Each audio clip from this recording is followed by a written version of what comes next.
Bonjour, je m'appelle Finley, and I got a grade 9 in GCSE French in 2023. I'm not going to gatekeep anything in this video, so this is how I think you need to be revising to get your grade 9 with the GCSE French specification. So let's start off with some general tips. Things you can be doing before exam season or during mock revision. So the most important thing is to consistently practice the vocab.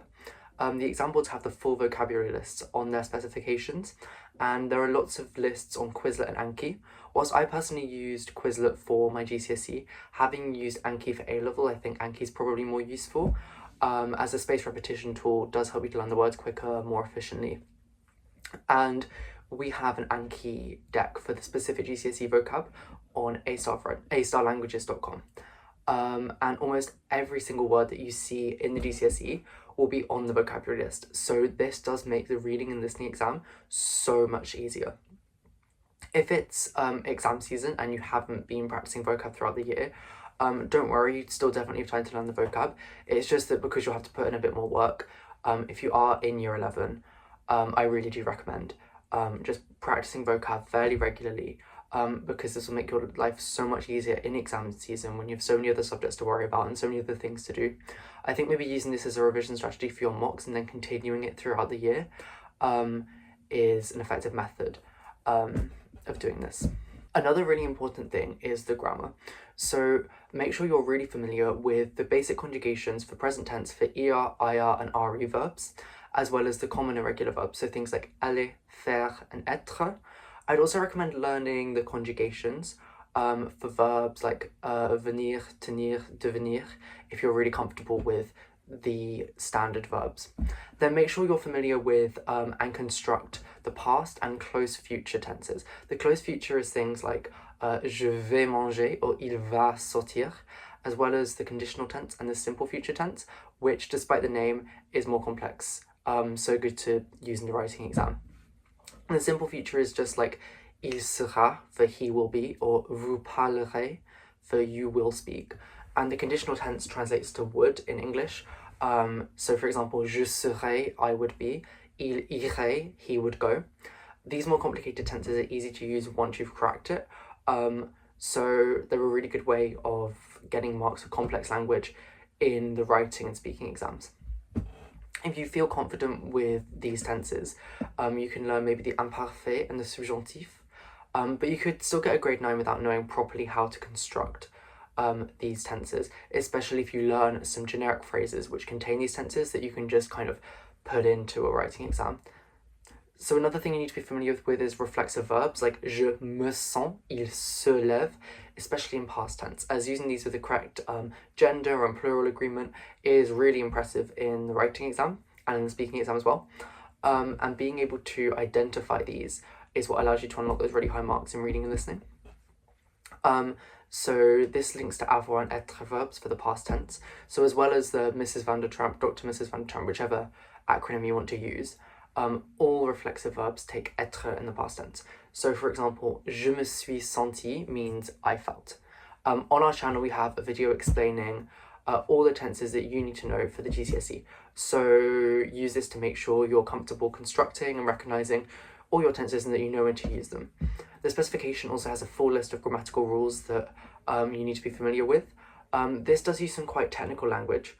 So if you're not familiar with a grammatical rule, just search it up and you might find that it's something that you already know how to do, just with a complicated name. Or if you don't know what it is, you know, so many people learn French that there will be so many articles, so many websites explaining how to use the rule, how to construct it, stuff like that. Also try and fix any common but fixable mistakes like de and le always becoming du, de and le always becoming de, a and le always becoming o, and a and le always becoming o. Another thing to familiarise yourself with is French sounds and French phonology. So you'll be tested on this for the dictation questions and the listening, and the read aloud task and speaking. But also it's useful for the listening exam. So BBC Bite Size has a page detailing the main sounds in French with audio samples, and the specification also has this, but it's maybe less useful because it doesn't have audio examples. It just says like, it will say what kind of words that sound is used in. There are also so many videos about this on YouTube.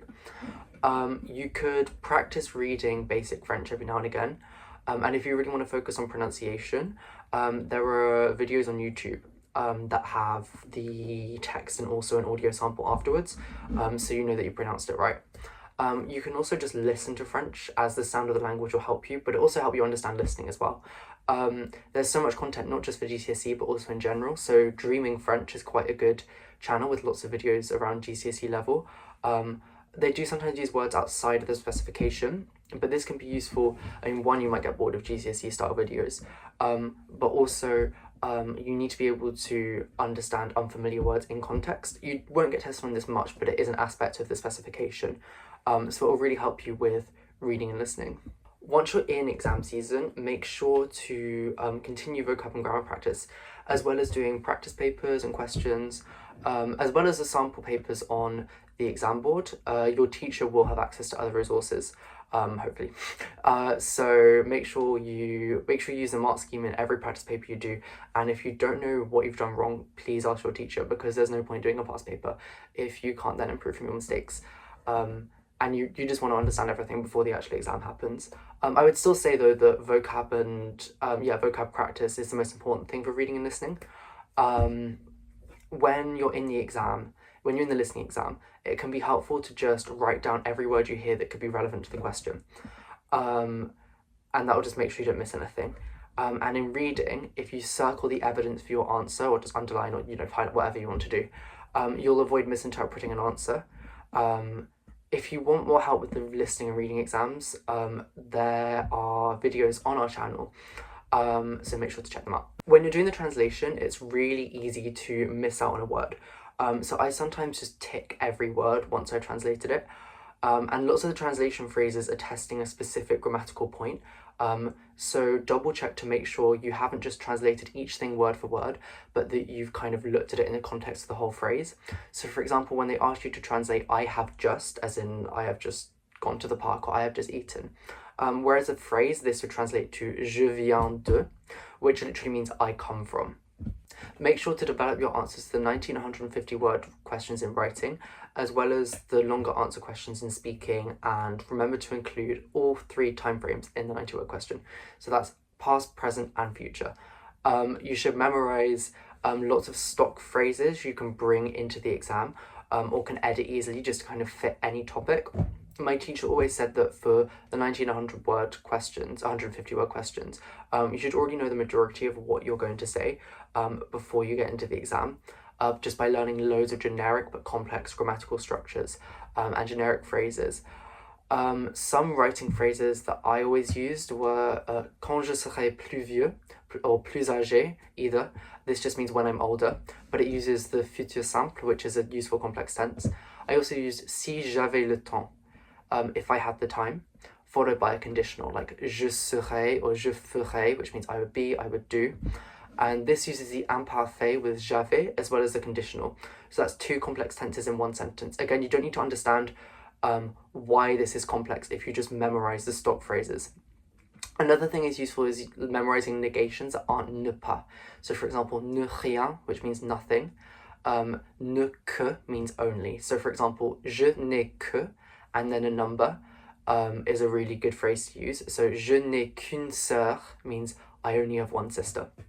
Also try and use more ambitious vocabulary. So instead of just saying très, you could say extrêmement or absolument.